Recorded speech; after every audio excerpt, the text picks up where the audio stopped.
Guys, what's up? So in this quick video I'm going to show you how you can turn on the do not disturb mode on your iOS 15. Okay, so to enable this mode you just have to swipe down from your top right corner of the screen. Okay, you will see the screen. Now tap on focus. Okay, and you will see do not disturb here. Just tap on it to enable this D&D mode. If you want to do some more precise setting, you just have to tap on these three dots. Okay, and you can choose between these three options.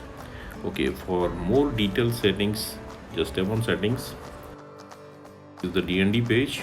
Here you can choose pupils or the apps you want notification in this D&D mode.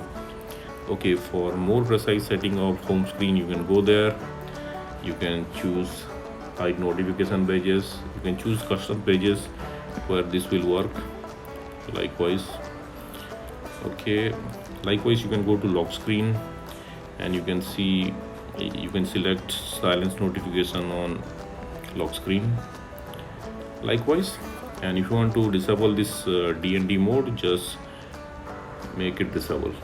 Okay, so that's it guys. Likewise, you can enable or disable D&D mode on iOS 15. So thanks for watching the video guys. See you in the next video.